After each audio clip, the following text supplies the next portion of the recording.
जब मैं 13 साल का था तब से मैंने ई-कॉमर्स बिज़नेस स्टार्ट किया था। मेरा जो बिज़नेस है अभी मंथली 2 से 3 करोड़ की सेल करता है और ईयरली वही 25 करोड़ तक का हमारा रिवेन्यू रहता है। अगर मैं आपसे पूछूं कि इन प्लेटफॉर्म्स के पॉजिटिव नेगेटिव्स क्या हैं, सबसे ज्यादा बिगिनर फ्रेंडली कौन सा है? सबसे बेटर प्लेटफ़ॉर्म की मैं बात करूँ तो एज़ अ बिगिनर आपके लिए मीशो सबसे बेटर है और एज़ अ एडवांस सेलर आपके लिए मिंत्रा सबसे ज़्यादा बेटर है। ज्यादा मजा कहाँ पे आता है बेचने में? ज़्यादा मज़ा आता है फ्लिपकार्ट पे ही बेचने में, बिल्कुल सिंपल है। मीशो में क्या है 4 लोग आते हैं, 4 अलग-अलग लॉजिस्टिक सबका अलग-अलग छाँट के रखो। आगे के क्या प्लान्स है? मतलब आप अपने आप को आज से 5 साल बाद कहाँ देखते हो? मोकोबारा जैसा ब्रांड बनाना है। मीशो फ्लिपकार्ट पे जो बैग्स बेच रहे हो और कैटेगरीज नहीं एक्सप्लोर करी, क्योंकि कैटेगरी ही ऑडियंस का सबसे बड़ा पेन पॉइंट होता है। नहीं, ऐसा नहीं है कि हमने ट्राई नहीं करा है, हमने ट्राई करी बहुत सारी, लेकिन मेन हमारा यही चल रहा है। लाइक हमने स्टील का भी कैटेगरी ट्राई करा है, स्टील में हमारे टिफ़न, बॉटल वगैरह ये सारी चीज़ें हमने डाली। और मैं आपको बता रहा हूँ, मैं जो कैटेगरी के नाम ले रहा हूँ, ऐसा नहीं है मैंने 50 पीस बेचे हैं। मैंने 2-2 हज़ार पीस, 2,500 हज़ार पीस बेचे हैं। Hello guys, welcome to our podcast again. आज अगेन हम सचिन के साथ आए हैं। इनके साथ हमने आई गेस आज से 1 साल पहले एक पॉडकास्ट किया था मार्केट प्लेसेस के ऊपर कि आप मार्केट प्लेस पे अपना ब्रांड कैसे बना सकते हो। Market place like Meesho, Flipkart, Amazon पे ब्रांड बना के कैसे अपने प्रोडक्ट्स को बेच सकते हो। पर आज की वीडियो हम अगेन मार्केट प्लेस के ऊपर बहुत नहीं बात करेंगे, क्योंकि हमने अभी अपना लास्ट पॉडकास्ट जो किया था मीत के साथ, वहां पे भी हमने यही डिस्कशन की थी कि कैसे आप अपना ब्रांड जो है मार्केट प्लेस पे लिस्ट कर सकते हो, कौन सी ऐसी अच्छी कैटेगरीज है जहां पे आप अपना प्रोडक्ट लिस्ट कर सकते हो। अगर आपने वो वीडियो नहीं देखा तो वो वीडियो यहाँ पे लिंक होगा। इसके साथ साथ सचिन के साथ पुराना वीडियो भी हमारा यहाँ पे लिंक होगा, आप वो जाके देख सकते हो। आज की वीडियो ज्यादातर रहने वाली है इस बारे में कि अगर आप ये अब डिसाइड कर चुके हो कि ठीक है आपको बनना है, आपने बेसिक नॉलेज ले ली है, पर उसके आगे के क्या स्टेप्स है, लीगैलिटी कैसी रहती है, कौन से प्लेटफॉर्म्स अच्छे हैं, क्योंकि हमने मीशो के बारे में तो बहुत बात करी। आज हम कुछ और प्लेटफॉर्म्स के बारे में बात करना चाहेंगे, जैसे कि फ्लिपकार्ट हो गया। खुद की वेबसाइट पे बेचना ज़्यादा प्रॉफिटेबल है या फिर मार्केट प्लेस पे बेचना ज़्यादा प्रॉफिटेबल है? इसके ही साथ साथ क्या क्विक कॉमर्स पे आप बेच सकते हो as a marketplace seller इन वेबसाइट्स के साथ साथ? और भी कुछ और इंटरेस्टिंग बारे में बातें करेंगे। तो काफ़ी डिटेल्ड और नॉलेजेबल पॉडकास्ट रहने वाला है। तो अगर आप भी अपना ऑनलाइन बिजनेस या घर बैठ के पैसे कमाना चाहते हो ऐसे बिजनेसेस से, तो पॉपकॉर्न ले लो या जो भी आपको लेना है वो ले लो और आज की वीडियो में डिस्कस करते हैं। जानते हैं इनसे, इनके प्रैक्टिकल एक्सपीरियंस से कि ये पिछले कितने सालों से कर रहे हो भाई आप? ऑलमोस्ट 6 ईयर्स हो गए। लगभग इन्हें 6 साल हो गए। तो इनके 6 साल का जो एक्सपीरियंस है उसे स्क्वीज़ डाउन करते हैं और जानते हैं कि ये जिस कैटेगरी में सेल कर रहे हैं वहाँ पे इनका कैसा रिस्पॉन्स है। आप अगर शुरू करना चाहते हो तो कैसे कर सकते हो? वैसे तो हमने इस बारे में आगे भी बहुत बार बात करी है, पर आज एक डिफरेंट पर्सन के साथ एक डिफरेंट पॉइंट ऑफ व्यू से बात करेंगे। तो सचिन जी, वैसे तो इंट्रो तो क्या दें, पर अगर एक फिर भी नई ऑडियंस के लिए आप इंट्रो दोगे, आप कौन हो, क्या करते हो? तो बेसिकली मेरा नाम है सचिन और मैं दिल्ली से हूँ और मैं अभी सिर्फ़ 19 साल का हूँ। और जब मैं 13 साल का था तब से मैंने ई-कॉमर्स बिज़नेस स्टार्ट किया था और मेरा जो बिज़नेस है अभी मंथली 2 से 3 करोड़ की सेल करता है और ईयरली वही 25 करोड़ तक का हमारा रिवेन्यू रहता है और प्रॉफ़िट मार्जिन वही 10 से 15% रहता है, ज़्यादा नहीं रहता है। बट 6 साल में हमने बहुत कुछ सीखा है और बहुत सारे मल्टीपल प्लेटफ़ॉर्म पे हमने एक्सपेंड करा है अपने काम को। तो वेबसाइट पे भी हम सेल कर रहे हैं, हम market places like Meesho, Flipkart, Amazon, Myntra, Jio mart, city mall, मतलब मैं आपको गिनती नहीं करवा सकता इतने प्लेटफ़ॉर्म पे हम सेल कर रहे हैं। तो डेली के ऑर्डर्स हमारे 2 ढाई हज़ार ऑर्डर्स हैं एवरेज। तो जैसे सचिन आपने बताया कि आप बहुत डिफरेंट प्लेटफॉर्म्स पे बेच रहे हो, ठीक है? आई गेस पहले आपका मीशो सबसे स्ट्रॉन्गेस्ट था। जी। अब आप हमारी बात हो रही थी तो आपने कहा फ्लिपकार्ट आपके लिए सबसे अच्छा वर्क कर रहा है। तो अगर मैं आपसे पूछूं कि इन प्लेटफॉर्म्स के पॉजिटिव नेगेटिव्स क्या हैं, सबसे ज़्यादा बिगिनर फ्रेंडली कौन सा है और सबसे ज़्यादा प्रॉफिट कहाँ बनता है? क्योंकि जैसे अक्सर हमने देखा है, जैसे हम मीशो के पॉडकास्ट करते हैं तो वहाँ पे मैं कहूँगा हेट नहीं, पर कुछ सेलर्स बहुत परेशान हैं कि रिटर्न बहुत आता है। मतलब ये कीवर्ड रिटर्न रिटर्न रिटर्न, मैं एडिटर से बोलूँगा यहाँ पे को स्क्रीन रिकॉर्डिंग चला देंगे। भरे पड़े थे मेरे लास्ट वीडियो पे कमेंट कि रिटर्न बहुत आता है, प्रॉफिट नहीं बनता, ये सब जो सेलर्स है ये पागल बना रहे हैं, प्रॉफिट ही नहीं कमा पाते।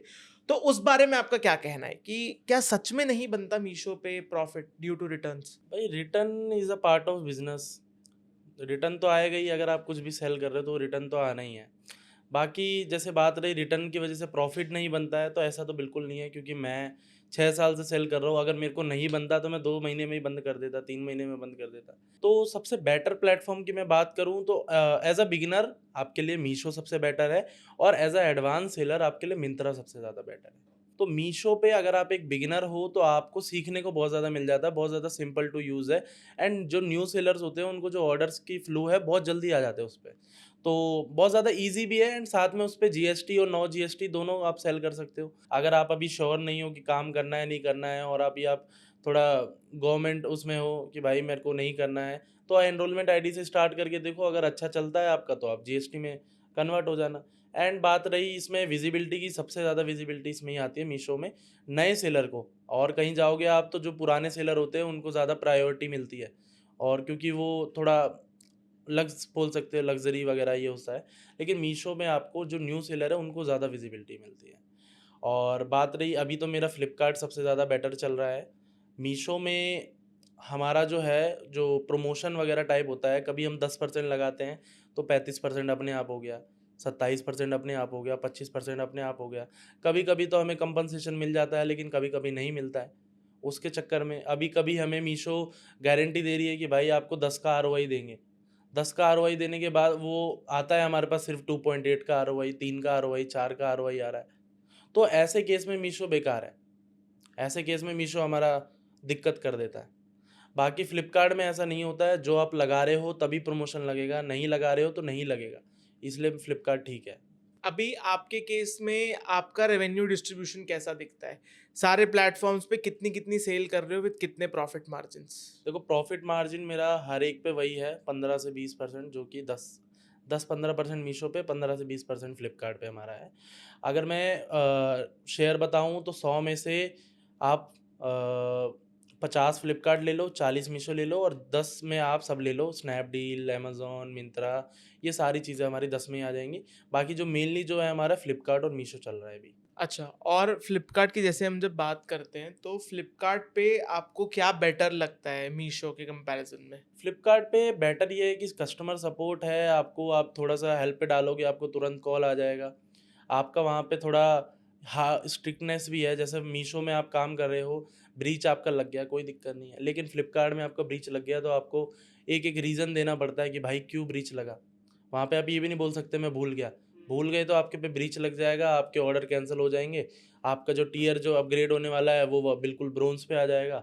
मतलब इसमें स्ट्रिक्टनेस भी है, साथ में सपोर्ट बहुत ज़्यादा अच्छा है, आपको कोई दिक्कत नहीं आने देंगे कभी भी। और यहाँ पे थोड़ा, मतलब आपको कैसे बताऊँ, प्रमोशन टाइप में ना आपको थोड़ा वो मिल जाता है, एक जीरा टाइप होता है, एक प्रमोशन में एक जीरा होता है। मतलब उसमें फ्लिपकार्ट थोड़ा अपने पास से डिस्काउंट देता है, थोड़ा हमें देना पड़ता है। मीशो में पूरा आपको अपने पास से देना है, लेकिन फ्लिपकार्ट में क्या है, थोड़ा मैं दे रहा हूँ, थोड़ा आप दे दो। तो ये वाला चीज़ हो जाती जैसे है। फ्लिपकार्ट का क्रेडिट कार्ड्स के साथ कोलैबोरेशन है, तो ऐसे टाइप के ऑफर्स हो गए। हाँ, ऐसे टाइप के ऑफ़र्स मिलते हैं, हमें कुछ-कुछ लिस्टिंग्स पे मिलते हैं कि आप इसको रैंक करवाओ, और एक तो विज़िबिलिटी भी हाई कर देते हैं उसकी, उसके बाद जो डिस्काउंट देते हैं वो 50-50% हो जाता है कि फ्लिपकार्ट इतना खुद से देगा, इतना आपको देना है। तो क्या फ्लिपकार्ट पे आपका प्रॉफिट मार्जिन मीशो के कंपैरिजन में बेटर है? हाँ, हाँ, बिल्कुल। कितना बेटर है? मैंने आपको बताया ना, 5% का ही फ़र्क है, क्योंकि ज़्यादा मार्जिन के पीछे जाएँगे ना हम तो जो स्केल है, जो क्वांटिटी है वो कम हो जाएगी। तो क्वांटिटी, मेरे हिसाब से क्वांटिटी ज़्यादा मैटर करती है मेरे लिए। ज़्यादा मज़ा कहाँ पे आता है बेचने में? ज़्यादा मज़ा आता है फ्लिपकार्ट पे ही बेचने में, बिल्कुल सिंपल है। मीशो में क्या है, 4 लोग आते हैं, 4 अलग-अलग लॉजिस्टिक, सबका अलग-अलग छाँट के रखो। फ्लिपकार्ट में एक बंदा आता है, बैगिंग करता है और चला जाता है। Bagging in the sense, Meesho में जो रिटर्न चोरी होती है, क्यों होती है? क्योंकि वो ओपन आती है। आप देखोगे ऐसे ही भर रहा है, कोई ऐसे ही फेंक रहा है कहीं पे। लेकिन फ्लिपकार्ट में हर एक चीज़ पे सील लग के आती है। अगर उनके कट्टे भी आ रहे हैं, सील लग रही है, उसकी स्कैन होगा, उसके बाद वो टूटेगी। और जो उनके पैकेट जो जा रहे हैं, उनके 7 कट्टे बनेंगे अलग-अलग ज़ोन के। उसके बाद सब में कट्टे में जाएगा, उसके बाद सील लगेगी, वहीं पे सील लग के उसके बाद सील पैक होके जाएगा। और जो गाड़ी होती है उनकी, जो इलेक्ट्रिक जो होता है, उसके अंदर तक सील लगता है कि सीधा वो मदर हब में खुलेगा।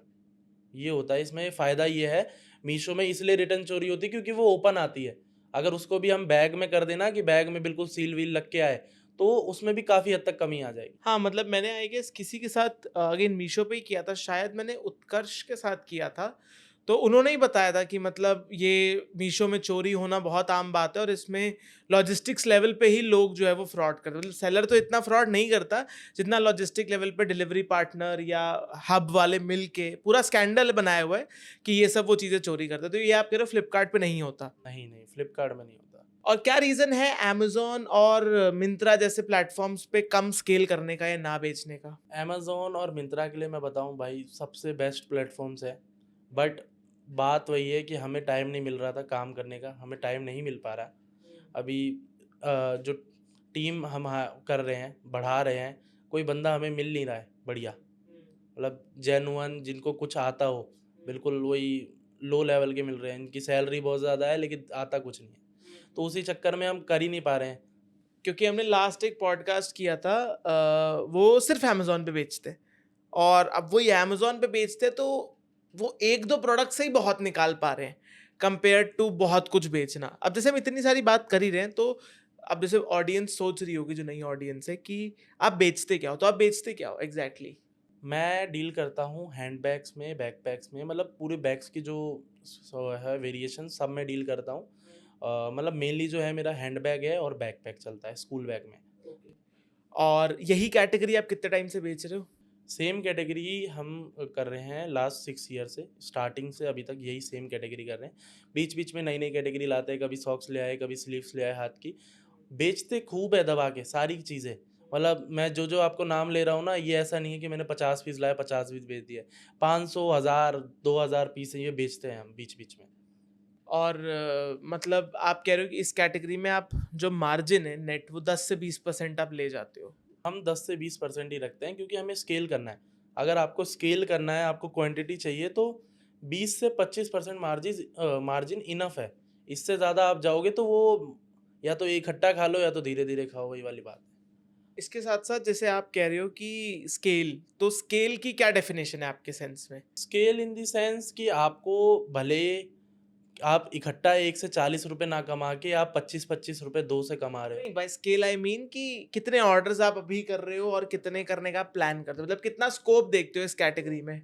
जितने आ जाएँ उतने कम है हमारे लिए, लेकिन अभी जो बता रहा हूँ आपको 2500 से 3000 के बीच में ही चलता है, हमारा डेली एवरेज चल रहा है अभी। सारे मिला के सारे प्लेटफ़ॉर्म्स? मिला के 2500 से 3000, जिसमें मैंने आपको बताया कि फ्लिपकार्ट 50%, 40% मीशो, 10% में सब आ जाएगा। आपका ये चल रहा है। बाकी बीच में बहुत ज़्यादा अच्छा बूम आया था, मैं आपको बताऊँ जब मेरे को स्टार्ट करे 2 साल हुए थे। 2 साल बीच में एक शॉपी नाम का प्लेटफ़ॉर्म आया था। शॉपी, हाँ। शॉपी आया था, शॉपी पे हमारे मीशो का ही था, राइट? नहीं, नहीं मीशो का नहीं था। वो शॉपी फ्लिपकार्ट का था? नहीं, नहीं, नहीं, शॉप्सी नहीं, शॉपी अलग है, वो चाइनीज़ था। अच्छा, अच्छा, वो अच्छा। चाइनीज़ था तो वो बैन हो गया। हुँ। उसके अंदर एक तो वो सारे पे आउट क्लियर करके गया है, बहुत अच्छी कंपनी है एंड उसके अंदर हमारा 2-2 हज़ार ऑर्डर पर डे का था, बंद मतलब क्यों हुआ? एडिशनल। हाँ, बंद क्यों हुआ था? बंद हो गया उनको पता नहीं गवर्नमेंट की वजह से बंद हुआ या फिर किस रीज़न से बंद हुआ, चली गई कंपनी मे इंडिया बी छोड़ के। चाइनीज़ के चलते कुछ हाँ, कंप्लायंस इश्यू आया इंडिया होगा। छोड़ के ही चली गई वो कंपनी। ओके। तो लेकिन पे आउट सारा क्लियर करके गई तो हमें कोई ज़्यादा इसी चीज़ का दुःख है कि 2-2 हज़ार हमारा ऑर्डर जा रहे थे और उसमें मार्जिन भी हमारा ठीक-ठाक था, 20% तक था। तो मतलब हमारे तो 2000 ऑर्डर कम हो गए ना इकट्ठे। ऐसे तो हमारा मैं आपको बताऊँ सेल में हम घर नहीं जा पाते थे। पहले 4000 ऑर्डर एक ही सिंगल प्लेटफ़ॉर्म पे आते थे। हमारे पास 5 प्लेटफ़ॉर्म मतलब एक सिंगल आईडी पे। हाँ, 5-5 आईडी हमारे पास है इस टाइम पे। तो वो दौर ही अलग था, अभी तो थोड़े कम चल रहे हैं 2500 से 3000 इसलिए हम एक्सपेंड कर रहे हैं कि भाई कुछ नया-नया लेके आया जाए, उसके बाद अपनी खुद की वेबसाइट पे सेल करा जाए। मतलब क्या आपको लगता है आपकी कैटेगरी इंडिविजुअल वेबसाइट से बढ़िया चलेगी?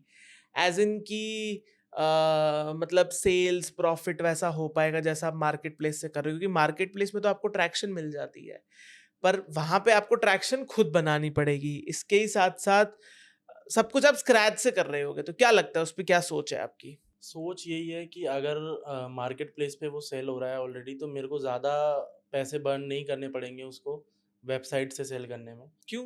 ऑडियंस तो आपको नहीं लानी पड़ेगी। मतलब जो फ़ोटोज़ हम उस पे यूज़ कर रहे हैं सेम फ़ोटो पे ऐड चलाएँगे तो आई थॉट क्योंकि मैं इतना ज़्यादा डिजिटल मार्केटिंग में नहीं हूँ कि हमारा जो मतलब कस्टमर को लाने का कॉस्ट है वो कम होगा दूसरों से, दूसरे रिलेटेड क्योंकि हमारा पहले से चल रहा है कुछ नया नहीं ला रहे हम, है ना?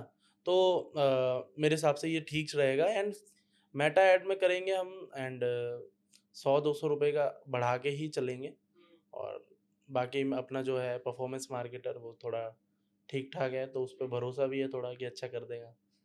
और बाकी यही है कि वेबसाइट पे हम कर रहे हैं, मेन हमारा यही है लेकिन अभी। समझा।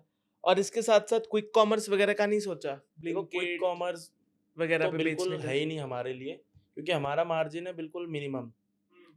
उन वहाँ पे चलते हैं कि जहाँ पे 80 के 800 मतलब 80 का प्रोडक्ट हो और आप 800 में बेच रहे हो, ऐसा मार्जिन वाला। क्योंकि हर एक एसक्यू पे आपको 25,000 तो ब्लिंकिट को देने हैं। उसके बाद आपका वेयर हाउस कॉस्ट, उसके बाद वहाँ उतरने का कॉस्ट, चढ़ने का कॉस्ट, हर एक चीज़ का कॉस्ट वहाँ पे रहता है ब्लिंकिट में। तो वहाँ पे इतने कॉस्ट हैं, इतने हिडन चार्जेज़ हैं कि आपका प्रॉफ़िट कुछ बचेगा ही नहीं। वहाँ पे बस ऐसा है कि अगर आपको ब्रांड प्ले करना है, आपके पास बहुत पैसे हैं, आपको फंडिंग करने के लिए, आपके पास पैसे हैं जलाने के लिए, थोड़ा बर्न करने के लिए, तो आप जा सकते हो वहाँ पे। शुरुआत में वैसे भी कम पिन कोड मिलते हैं और बिल्कुल लोअर वाले पिन कोड आपको मिलते हैं, तो वहाँ पे सेल भी अच्छी खासी आएगी नहीं। ज़्यादा महँगे में हम जा नहीं सकते, ज़्यादा महँगा बिकेगा नहीं, और ज़्यादा सस्ता हम बेच नहीं सकते क्योंकि मार्जिन हमारा नहीं बचेगा। तो हमारे लिए वो नहीं है। अगर फ्यूचर में कोई ऐसी कैटेगरी आती है कि भाई वहाँ पे हमारे को ₹80 में बन रहा हो और ₹800 में हम सेल कर सकते हैं उसे, 700 में भी सेल कर सकते हैं, तो ज़रूर मैं देखूँगा उधर की तरफ, लेकिन अभी तो हमारे लिए नहीं है वो। जैसे मीशो और फ्लिपकार्ट पे जो आप जो बैग्स बेच रहे हो और कैटेगरीज नहीं एक्सप्लोर करी, क्योंकि कैटेगरी ही ऑडियंस का सबसे बड़ा पेन पॉइंट होता है कि लोग बेचना चाहते हैं पर वो कैटेगरी नहीं सॉल्व कर पाते, तो वो कैटेगरी कैसे सॉल्व करें?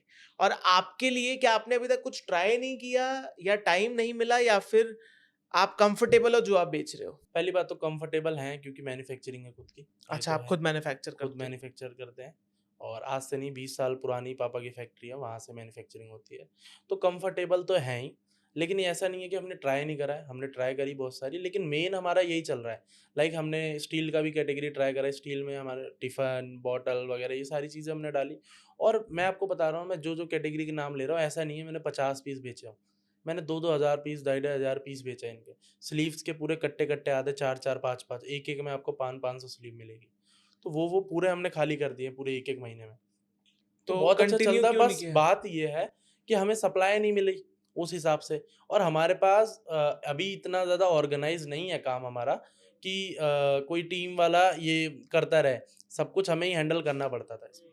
तो हमारा ध्यान वहाँ से फिर हट जाता है कि भाई अगर नहीं वो सप्लाई पूरे कर पा रहा है, तो फिर वो धीरे-धीरे, धीरे-धीरे पॉज़ कर देते हैं वो कैटलॉग को। और जब पॉज़ कर देते हैं, जब थोड़ी देर रहेगा तो कोई दिक्कत नहीं, 2-3 दिन में कोई दिक्कत नहीं है। लेकिन अगर वो 2 महीने हो गए, 3 महीने हो गए, 4 महीने हो गए, तो उसकी विज़िबिलिटी तो बिल्कुल ख़त्म ही हो गई है।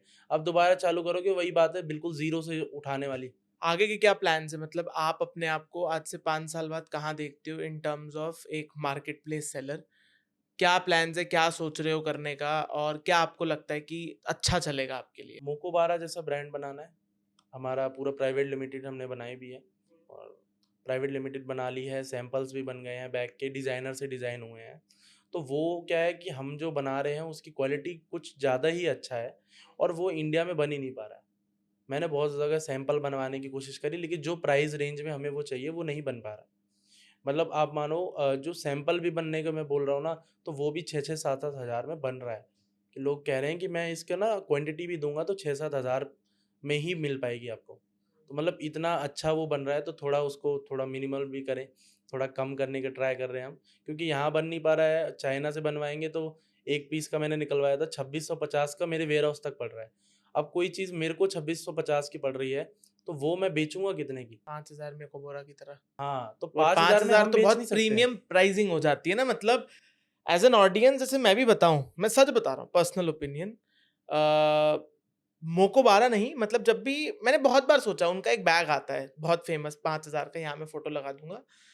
वो अच्छा ट्रैवल बैग और अच्छा लैपटॉप बैग है। मैंने कई बार सोचा उसे लेने का, पर पता नहीं वो ना प्राइस पॉइंट नहीं क्लिक करता। क्योंकि मैं बताता हूँ, मैं जब 5,000 का लेने जाता हूँ ना, तो मैं सोचता हूँ 5,000 पे मोकोबोरा को देने से अच्छा मैं 10,000 का दाम मिलानो ले लूँ। एक और प्रीमियम, एस्टैब्लिश और क्वालिटी वाइज़ एक बहुत ऊपर का ब्रांड है। तो हर बार आई एंड अप बाइंग दा मिलानो। सेम चीज़ मैं बोलने वाला था कि अगर कोई 5000 दे ही रहा है, तो वो मेरे को क्यों देगा? मैं तो नया हूँ। मार्केट में, वो उसको देगा जो भाई पहले से ही उसका नाम बन रखा है। अब जैसे मोकोबारा है, उसको फंडिंग मिल रखी है, बहुत अच्छा वो उसका काम है, उसके तो कपड़े के दाने-दाने पे एमएम लिखा हुआ है। तो उसको क्यों नहीं खरीदेगा, वो मेरे को क्यों खरीदेगा? तो हमें शुरुआत में इतने ज़्यादा प्राइस रेंज से स्टार्ट करने की ज़रूरत नहीं है। तो आप क्या सोच रहे हो, क्या प्राइस रेंज से स्टार्ट करोगे? प्राइस रेंज रहेगी हमारी, कम भी नहीं रहेगी, रहेगी 2,500 से 3,000, वही 2,500-3,000, हाँ, ढाई मतलब 3,000 नॉट रहेगी। मोकोबोरा लेवल, पर हाँ, इतना कि आप सस्टेन कर पाओ एक अच्छा बिल्कुल, प्रोडक्ट। बिल्कुल, कि हमारा वो 700-800 तक बने और उसको 2,500-3,000 तक का हम सेल करें, क्योंकि मेटा की कॉस्ट बहुत ज़्यादा आ जाती है इसको निकालने में, है ना? हाँ। एंड ऐसे भी नहीं बिकेगा, जैसे अभी आपने देखा बेला वीटा का ब्रांड है, वॉच का ब्रांड उसने निकाला है, अगर आपको पता हो तो। हाँ, देखा मैंने, 30-35 हज़ार की घड़ियां हैं। हाँ, तो उसमें क्या है भाई, पहले से ही बुक हो गई, निकलने से पहले ही सारी प्री बुक हो गई, पूरी सोल्ड आउट। तो ऐसा करना है, वहाँ पे क्या है, बिल्कुल उसकी वेबसाइट आप देखोगे ना, बिल्कुल ब्रांड प्ले हो रखा है। मतलब आप वेबसाइट खोलोगे, ऐसा लगेगा अलग यूनिवर्स में आ गए भाई। मतलब वहाँ पे सिर्फ ज़्यादा वैरायटी नहीं है, 10-12 ही वॉचेस थी। हाँ। 10-12, अब मोकोबारा पे आप जाओगे, वैराइटीज़ हैं, इतनी सारी वैराइटी, इतनी सारी वैराइटी। तो लेकिन हमारे पास वैराइटी होगी नहीं, शुरुआत में हम कितना लगाएँगे फंडिंग अपनी जेब से? फंडिंग तो कोई अभी मिलेगी नहीं हमें कि भाई ये कर लो आप।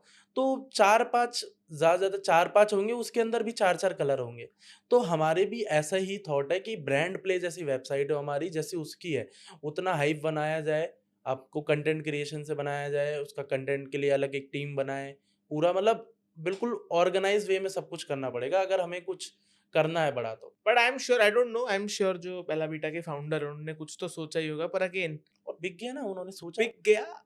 बट फिर वही बात है ना, मतलब मैं ऐसा मानता हूँ, जो ये इनिशियल सेल्स होती हैं, प्री सेल्स जिसे कहा जाता है, मुझे नहीं पता कि ये कितनी सक्सेसफुल स्ट्रैटेजी है, बिहाइंड द सीन्स क्या नंबर्स होते हैं, क्योंकि आप जाके उनसे बैलेंस शीट तो मांगने नहीं वाले कि मुझे दिखाओ क्या तुम्हें 1000, अब उन्होंने बोला बिक गया, 100 पीस ही लेके आए हूँ, तो भाई 100 पीस तो बिक ही जाएंगे, क्योंकि आप फिर समझना, 35,000 की मैं किसी फाउंडर ड्रिवन ब्रांड क्यों लूंगा, जब मैं ऐसी टीसो जैसी स्विस ब्रांड ले सकता हूँ, या मैं सीको जैसी जापानीज अच्छी एस्टैब्लिश ब्रांड ले सकता हूँ, क्योंकि घड़ियां is always about the brand name, not the design. क्योंकि आई एम श्योर आज जो वो डिजाइन ला रहे हैं, वो 1 महीना रुको, आपको अमेजोन पे उसकी A++ कॉपी 2000 में मिल जाएगी। अब देखो लघु डॉल जो आई हाँ, थी, लबूबू, हाँ। बंदा कमा गया, निकल गया, एग्ज़िट ले लिया, उसका बिलियन डॉलर का बिज़नेस आ गया था शायद एक ही दिन में। पर मैं वही कह रहा हूँ ना, ये सब बड़ी ब्रांड्स के साथ नहीं हो पाता, बट आई एम श्योर उन्होंने सोचा है तो कुछ सोच के ही किया होगा,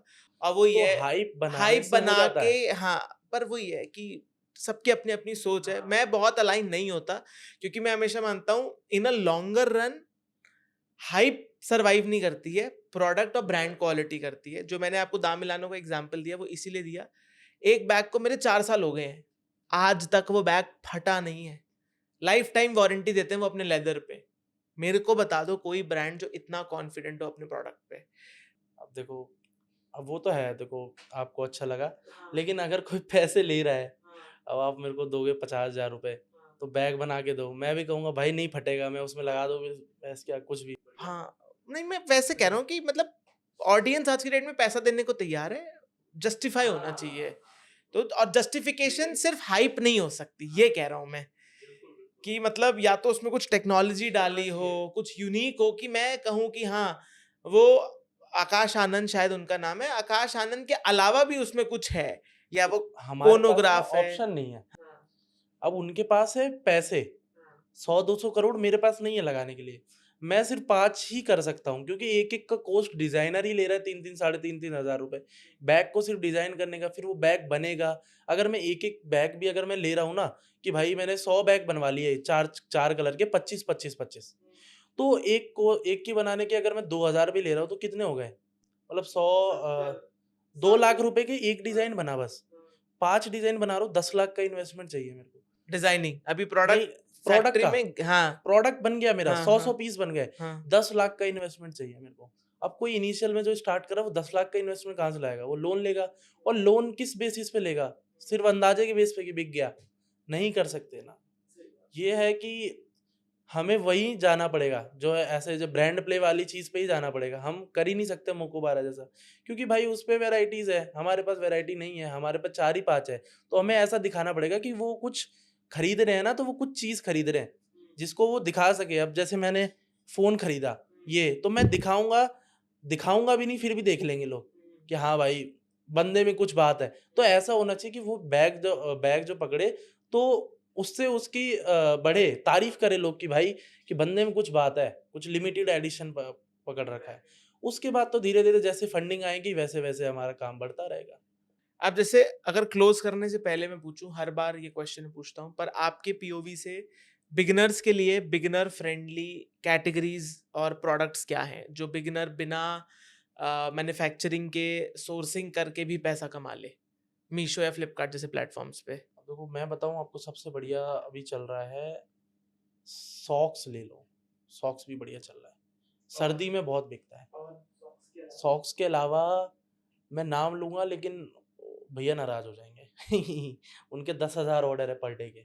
चलो कोई सब कैटेगरी बता दो उसकी। सब कैटेगरी लाइक आप कुछ पेन पेंसिल वगैरह में। स्टेशनरी। हाँ, हाँ। तो वो भी बहुत अच्छी है भाई, बहुत अच्छी चलती है। मानो 10-12 हज़ार ऑर्डर है यार पर डे के। तो बस आपको कुछ अच्छा सप्लायर ढूँढना है आपको, इम्पोर्टर ढूँढना है। इम्पोर्टर से आपने उठा लिया 2 लाख का माल। बच्चों के वो स्टेशनरी बॉक्स, ये वो। उसके अंदर ना रिस्क होता है, जो रिस्क ले लेता है, चल गया तो ठीक है, नहीं चला तो मतलब रिस्क लेना भी एक आर्ट है, एक तरीके से। आर्ट नहीं है, सब मतलब कुछ एक्सपीरियंस बैक है। हाँ, मैं अब कोई ऐसे ही चलते हुए रिस्क नहीं ले सकता कि भाई जैसे मैं रिस्क ले रहा हूँ कि भाई 10 लाख इधर लगा दे, जो होगा देखा जाएगा। अब कोई राह चलते नहीं ले पाएगा, उसके लिए बहुत बड़ा नंबर। क्योंकि कहीं ना कहीं एक्सपीरियंस है तो ही तो ले रहे हो ना, कि भाई मैं बेच लूंगा या कुछ ना कुछ कर लूंगा। वर्स्ट केस सिनेरियो आपके दिमाग में प्लान्ड है कि भाई 10 लाख में 10 लाख का अगर नहीं भी चला तो मैं 10 लाख का घाटा नहीं करूंगा, 5 लाख का कर लूंगा। 3 का घाटा होगा, 7 तो मिल जाएंगे ना, 7 तो बस मिल जाएंगे, वही कह रहा हूँ। कि 3 मान लेंगे कि हो गया कुछ। हो गया, प्लस माइनस हाँ। हो जाता है। So again guys, that is it for today's podcast. मुझे उम्मीद है कि एक अपग्रेडेड वर्जन आपको ई कॉमर्स का यहाँ पे मिला होगा। मेरी हमेशा कोशिश रहती है आपको नई से नई और बेटर इन्फॉर्मेशन ला के दूं।